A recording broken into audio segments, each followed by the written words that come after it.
gotta stay on your bikes? Is there a certain reason? We're trying to do like 12 hours of biking. Oh, okay, yeah. And so we're just seeing how far we can get in 12 hours. That's crazy. So thank you. You guys enjoy. This is a kind Chipotle worker. This is my cousin Gov. And this is the story of our entirely ridiculous 12-hour biking adventure. It's a story that I like to call the Tour de Vermont. But why would we do this? Well, first things first, we love to bike. Mountain biking, road biking, we love to try it all. This time we decided to try something new, and a little crazy and a lot ridiculous. As people who like to push ourselves, we were curious about how far we could travel on bikes in 12 hours. So, after some thorough planning, we decided to answer that question ourselves.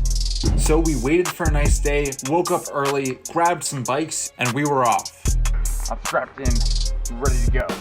But you don't want to watch us biking for 12 hours. You want to see this. iPhone disabled. Try again in 15 minutes. Honey, look at that hose over there. Oh yeah. That is. Look at that. Is that a pressure washer? Why are they spraying the trees? You grab half of it, and then we just ride apart. Wait, are we sure this is the right way? Let's just look at the map. Now it's time to eat, somehow while on bikes. Okay. Oh, we lean against the tree, right? So that was a glimpse of the first 5 hours, but there was really more to it. Our original plan was to bike to Rutland, which would be around 80 miles. As reinforcement to keep moving, we tried to stay on our bikes at all times, except when we really had to get off. I think these are chanterelles. You can tell by the gills, orange curly top, sweet smell. What's the plan going forward?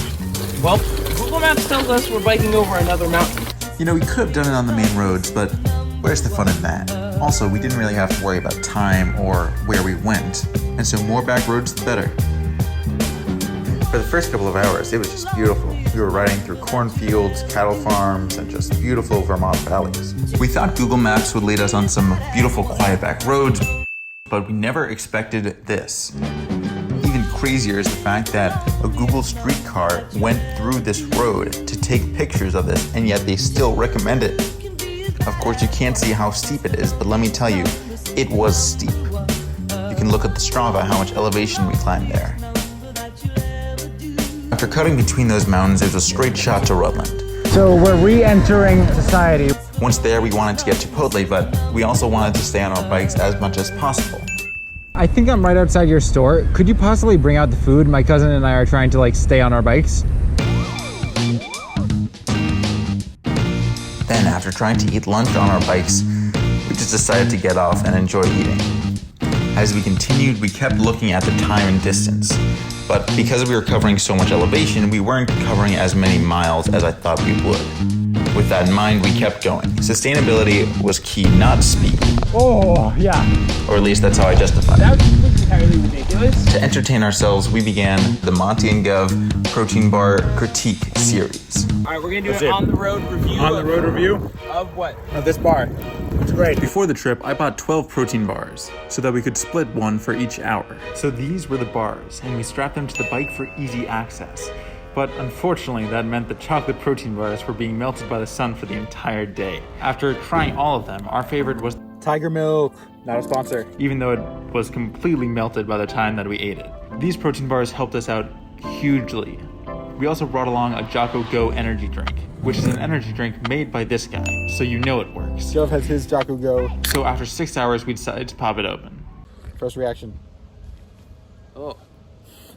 Then we continued. It was super beautiful, but we were also starting to feel it.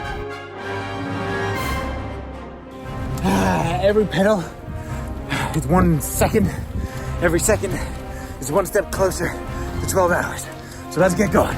But this wasn't the issue at the time. The issue was how we were going to get to 100 miles.